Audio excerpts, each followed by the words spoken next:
These are my children, my twins. After Adaobi found out that Mr. Dickson was a divorced father, she could not stop thinking about it. The next day, she quickly called him and asked him to meet her. When Mr. Dickson arrived, Adaobi noticed that he looked serious, like he had been carrying a heavy burden in his heart for a long time. They sat quietly for a few seconds before Mr. Dickson finally spoke. "Adaobi, there's something I need to tell you," he said softly. Then he brought out his phone and showed her pictures of two beautiful little children, a boy and a girl. Adaobi looked confused. "Who are these kids?" she asked. Mr. Dickson smiled sadly. "These are my children, my twins." Adaobi became quiet immediately.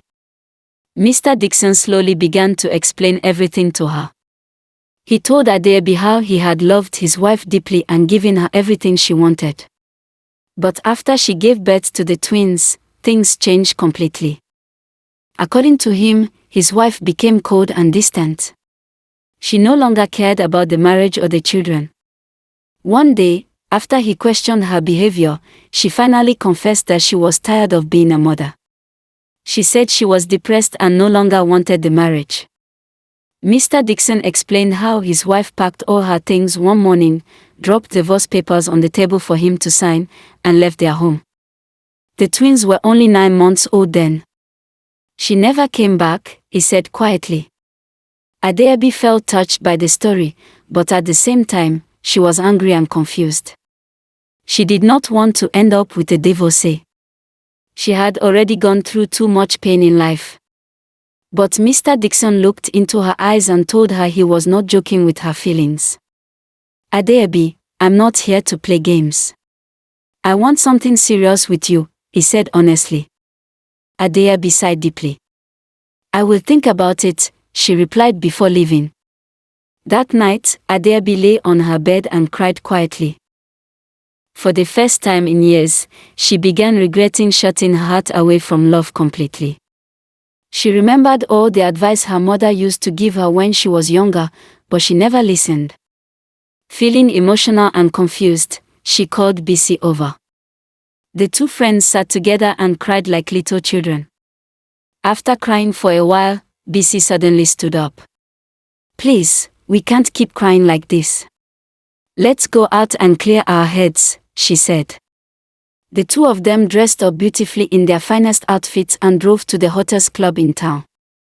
The club was filled with loud music, colorful lights, expensive drinks, and happy people dancing everywhere. Adaobi wore a stunning black fitted dress with heels, while BC wore a sparkling silver mini dress that made her stand out. They danced and danced, trying to forget all their worries. They were not there because of men. They only wanted to have fun and forget their problems for one night. But life had another surprise waiting for Adaobi. At one corner of the club, a man sat alone on a VIP couch with tears in his eyes and several empty bottles on the table. His white shirt was slightly rough, and he looked completely drunk and broken. Adaobi looked carefully. Her eyes widened. It was Mr. Dickson. At first, she thought she was mistaken.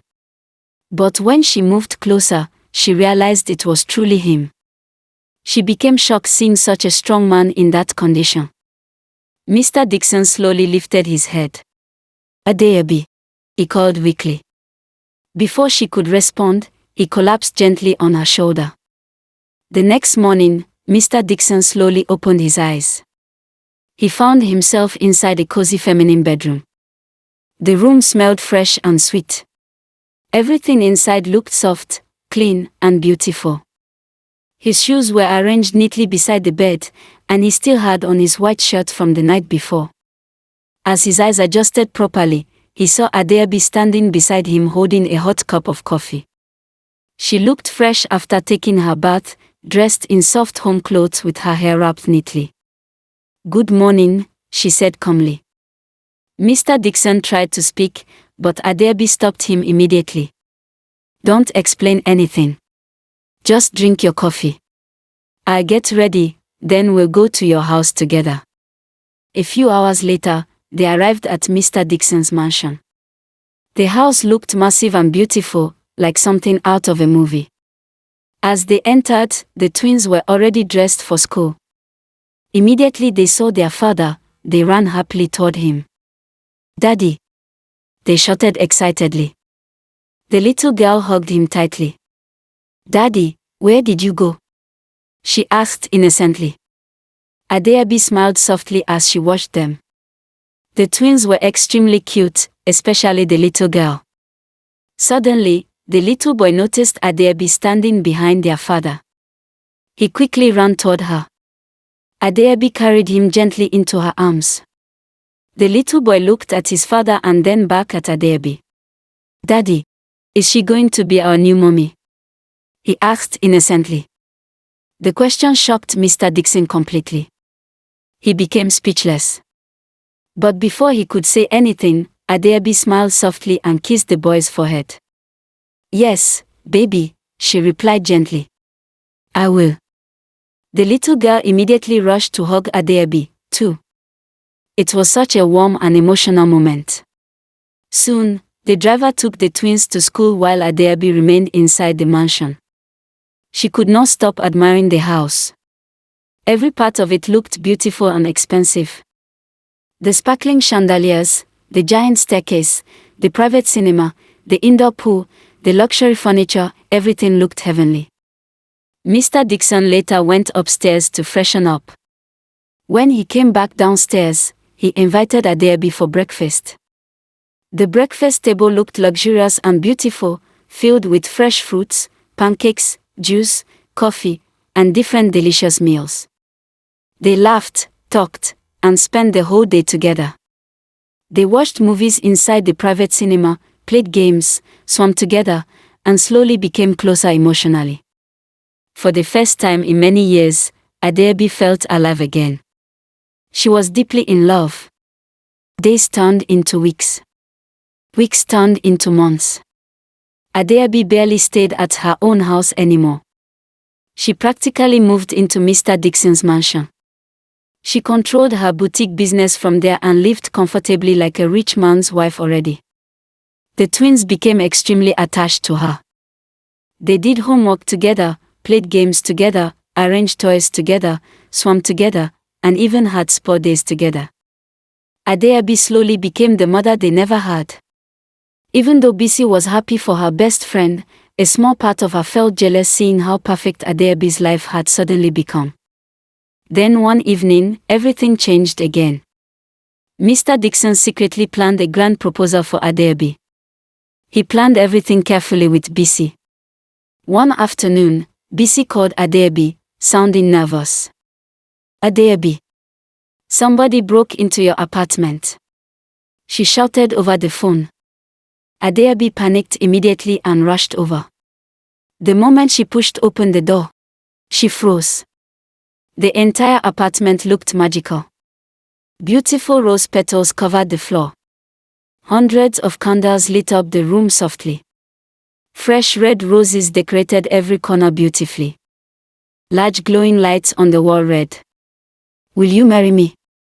Soft romantic violin music played in the background as two violinists performed beautifully near the window. The room smelled like flowers and luxury perfume. At the center of the decoration stood Mr. Dickson wearing an elegant black suit. The twins stood behind him dressed like tiny prince and princesses. Adaobi covered her mouth in shock as tears immediately filled her eyes. Slowly, Mr. Dickson went down on one knee and brought out a shining diamond ring. "Adaobi," he said emotionally, "you brought happiness back into my life and my children's lives. Will you marry me and become the mother of my twins?" Before Adaobi could even answer, the twins slowly stepped forward shyly.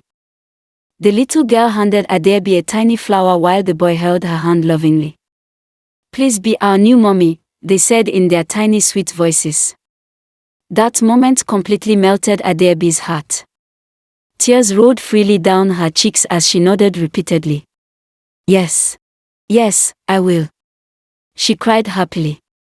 The room immediately filled with applause, violin music, laughter, and emotional hugs. Adaobi hugged Mr. Dickson tightly while crying tears of joy. But suddenly, the smile on the twins' faces disappeared. Their eyes shifted toward the doorway. The little girl's flower slowly dropped from her hand. The boy pointed toward the entrance with shaking fingers. "Daddy," he whispered nervously. Mr. Dickson slowly turned around. Standing quietly at the doorway was a woman's figure dressed in black. Her face could barely be seen under the dim light. Then the twins shouted loudly with fear and shock in their voices. "Daddy, look, it's Mommy."